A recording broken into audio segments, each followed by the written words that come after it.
Breaking news చూస్తున్నారు. ఢిల్లీ ఎయిర్పోర్ట్లో tension వాతావరణం నెలకొంది. ఎయిర్ ఇండియా విమానానికి పెను ప్రమాదం తప్పింది.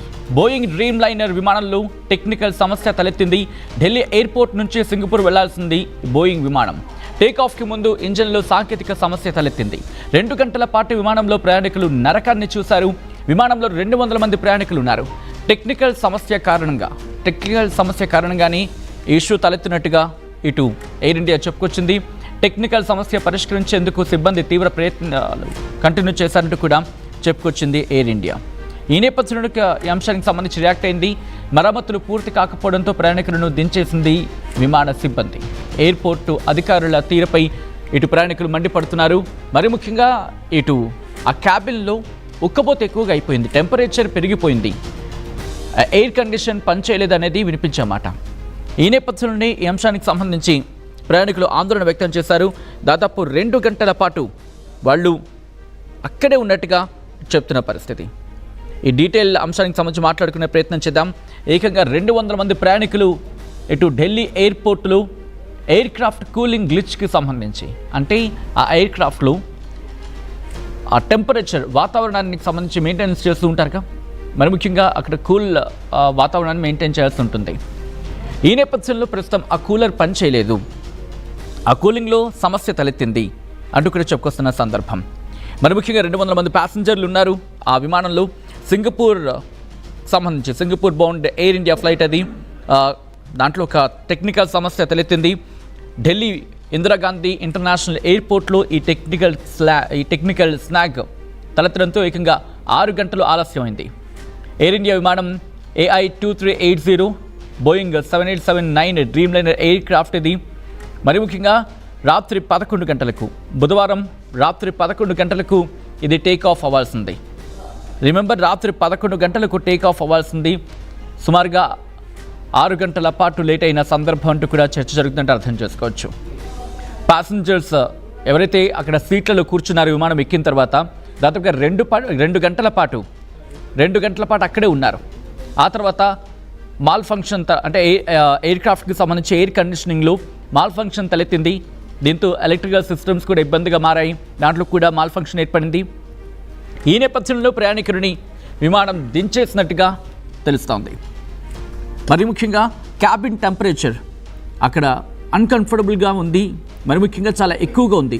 ఆ క్యాబిన్ టెంపరేచర్ గురించి మాట్లాడుకునే క్రమంలో సాధారణంగా విండోస్ కూడా ఓపెన్ చేసే అవకాశం అక్కడ ఉండదు కాబట్టి అనూహ్యంగా అక్కడ ఉష్ణోగ్రత పెరిగిపోయింది. ఈ క్రమంలోనే ఉష్ణోగ్రత ఒక్కసారిగా ఆమంతం పెరిగిపోవడంతో ప్రయాణికులంతా కంగారు పడ్డారు, ఆందోళనకు గురయ్యారు. ఈ నేపథ్యంలోనే ఒక్కసారిగా వాతావరణం అక్కడ వేడెక్కడంతో, ఉక్కబోతుగా మారడంతో వాళ్ళు ఆందోళన వ్యక్తం చేశారు. 2 గంటల పాటు అటువంటి టెంపరేచర్లో ఉండడం అది ఆషామాషి వ్యవహారం కాదు. దీంతో ప్రయాణికులంతా ఒక్కసారిగా గోల పెట్టారు, ఆందోళన వ్యక్తం చేశారు. దీంతో ఇటు చేసేదేం లేక ఇటు విమానయాన సిబ్బంది వాళ్ళని డీప్లేన్ చేయాల్సి వచ్చిందంటే ప్లేన్ నుంచి దించి వాళ్ళకి మళ్ళీ ఆల్టర్నేటివ్ అరేంజ్మెంట్ చేయడం జరిగింది. మరి ముఖ్యంగా సోషల్ మీడియాలో ఇది వైరల్గా మారింది. ఈ నేపథ్యంలోని కండిషన్కి సంబంధించి ఎయిర్ ఇండియా కూడా రియాక్ట్ అయింది, ఒక స్టేట్మెంట్ని రిలీజ్ చేసింది. ఏమంటుంది అంటే cabin cooling issue on ground prior to departure అంటూ కూడా చెప్పుకొచ్చింది. ఇంకా ఏమంటుందంటే ఉదయం సుమారు 5 గంటల 36 నిమిషాలకి ఇండియన్ స్టాండర్డ్ టైం ప్రకారం 5 గంటల 36 నిమిషాలకి ఎయిర్ క్రాఫ్ట్ ఒకసారి ఆ స్టేట్మెంట్ నేను మీకు చదివినిపించే ప్రయత్నం చేస్తా. The flight departed at 5:36 AM IST. After a change of aircraft, we regret the inconvenience caused to our guests అంటూ కూడా తన స్టేట్మెంట్లో చెప్పుకొచ్చింది. అంటే ఫ్లైట్ లేట్ అయింది, 5 గంటల 36 నిమిషాలకి ఫ్లైట్ బయలుదేరిందంటూ కూడా చెప్పుకొచ్చిన సందర్భం. మరి ముఖ్యంగా బోయింగ్కి సంబంధించి మాట్లాడుకునే క్రమంలో ఏకంగా 200 మంది ప్రయాణికులు ఉన్న ఒక ఎయిర్ క్రాఫ్ట్ని ఎందుకు మెయింటెనెన్స్ విషయంలో, అంటే ఒక ప్రయాణికులు వచ్చి దాంట్లో కూర్చొని అంత ఇబ్బంది పడేంత వరకు ఏం చేస్తున్నట్టు? మరి ముఖ్యంగా ఎయిర్ ఇండియా విషయంలో ఎందుకు ఇలా జరుగుతోంది? క్రాష్ నుంచి మొదలు ఇప్పటి వరకు కూడా ఏమిటి సమస్యలు?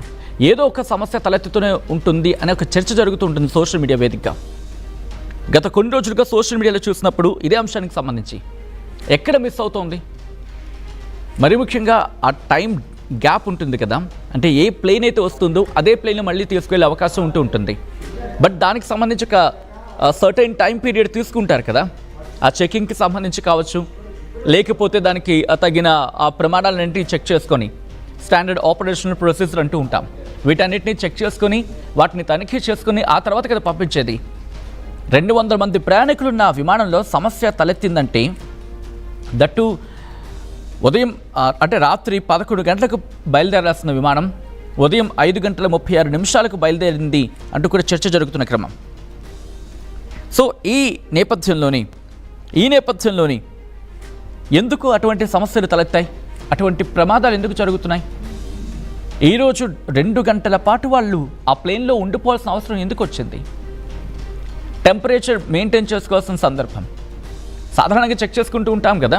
ఇంట్లోకి ఉక్కబోత నుంచి బయట ఎక్కడో వేడి వాతావరణం నుంచి ఇంట్లోకి వచ్చినప్పుడు ఏసీ ఆన్ చేసుకుంటాం, అంతే కదా. ఎందుకని ఏసీ ఆన్ చేసుకుంటాం? కాస్త చల్లగా ఉంటుందని చెప్పి. సో ప్లేన్లో కూడా అంతే కదా, బయట ఉన్న వాతావరణానికి సంబంధించి ఆ ఇబ్బందికర వాతావరణం ఉంటుంది కాబట్టి లోపల రాగానే కాస్త స్వాంతన చేకూరుతుందని చెప్పి కూర్చుంటూ ఉంటారు. అక్కడ ఉక్కబోత వాతావరణం ఉంటాయి. మరి ముఖ్యంగా ఈ మధ్య కాలంలో ఇటువంటి కంప్లైంట్స్ ఇటు సోషల్ మీడియా వేదిక మనం చూస్తుంది ఒక 2-3 అయ్యింటి కనుక, అంటే ఇటు సోషల్ మీడియా జనబాహుల్యంలోకి వచ్చి 1-2-3 అయ్యింటే కనుక ఇలా తెలియనివి ఇంకెన్ని ఉంటాయి. 2 గంటల పాటు ప్లేన్లో వాళ్ళు ఉండిపోవాల్సిన అవసరం ఏంటి? ప్రస్తుతం దీనికి సంబంధించి పెద్ద ఎత్తున చర్చ జరుగుతోంది. ఎయిర్ ఇండియా విమానానికి సంబంధించి ఎందుకు ఇటువంటి ఘటనలు జరుగుతున్నాయి? ఒక ప్లేన్లో ప్రమాదం తలెత్తుతూ ఉంటే సంబంధిత అధికారులు ఏం చేస్తున్నట్టు ఈ ప్రశ్నలు తలెత్తుతుంటాయి. ఎక్కడ ఆ స్టాండర్డ్ ఆపరేషనల్ ప్రొసీజర్ దెబ్బతింటోంది? ఎక్కడ ఆ వెరిఫికేషన్స్ కావచ్చు, లేకపోతే చెక్స్ అండ్ బ్యాలెన్సెస్ అంటూ ఉంటారు కదా. బహుశా ఈ పదం కాస్త తప్పై ఉండొచ్చు, కానీ ఆ చెక్స్కి సంబంధించి ఎక్కడ ఇంబ్యాలెన్స్ అవుతుంది, బ్యాలెన్స్ చేసుకోవాల్సిన అవసరం ఆ రెండూ కూడా అధికారుల చేతుల్లో ఉండాల్సిందే. ప్రయాణికులు ఎంతో నమ్మకం పెట్టుకొని ప్లేన్ ఇప్పుడు ఈ మధ్యకాలంలో ఎప్పుడైతే గుజరాత్లో విమాన ప్రమాదం జరిగిందో అక్కడి నుంచి ప్రయాణికులు బెంబెలెత్తిపోతున్నారు. అసలు విమానం గురించి ఆలోచన వస్తేనే బెంబెలెత్తిపోతున్న పరిస్థితి ఉంది. అటువంటిది బ్యాక్ టు బ్యాక్ ఏదో ఒక టెక్నికల్ ఇష్యూ, లేకపోతే టెక్నికల్ స్నాగో, లేకపోతే what ever it may be, పేరు ఏదైనా కావచ్చు, ఏదో ఒక సమస్య తలెత్తుతూ ఉంటే ప్రయాణికుల భద్రతకు ఇక ఎవరు హామీ? అసలు ఇంకా అంటే ఒక ప్లేన్ ఎక్కాలి అనే ఆలోచన ఇంకా పక్కన పెట్టేసుకోవాలా? ఏదో ఒక సమస్య ఒకవేళ క్వశ్చన్ చేస్తూ ఉంటే అక్కడేదో మళ్ళీ ఒక రభస ఏదో జరుగుతూ ఉంటుంది. ప్లేన్ డిలే అవుతున్నప్పుడు మళ్ళీ వీళ్ళు డిలే అయితే దీనికే ఉండదు. మళ్ళీ అఫ్కోర్స్ ఈ కథనం చూస్తున్న చాలామంది రియాక్ట్ అయ్యే ప్రయత్నం చేయండి. ఎందుకంటే మీరు నేను మళ్ళీ ఎవరో ఒకరు ఏదో ఒక సందర్భంలో ప్లేన్ ఎక్కుంటూ ఉంటాం. ఆ సర్టైన్ టైం ఉంటుంది కదా, చెకింగ్ అయిన తర్వాత ఆ 45 minutes బిఫోర్ ఉండాలంట.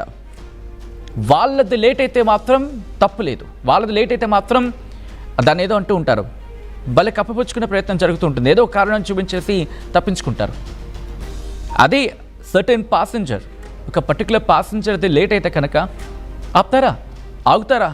లేదు, మీ ప్లేన్ వెళ్ళిపోయింది అని చెప్పి ఇంకా ఆ ప్లేన్ వెళ్ళకముందు ఇంకా దాని రన్వే మీద ఉంటుంది బహుశా, కానీ ఎలో చేసే సందర్భం ఉంటుంది. ఏమనంటే ఏదో ఒక కహాని చెప్తూ ఉంటాం, ఏదో ఒక పాయింట్ని ఎన్కాష్ చేసుకున్న ఏదో ఒక పాయింట్ని పట్టుకొని లేదు ఇంకా అవ్వదు అంటే టైప్లో మాట్లాడేస్తూ ఉంటారు. అలాంటిది ఈరోజు ఏకంగా 5:36 బయలుదేరిందట. మనకు అందుతున్న సమాచారం ప్రకారం రాత్రి 11 గంటలకు వెళ్ళాల్సినట్టు కూడా ఇటు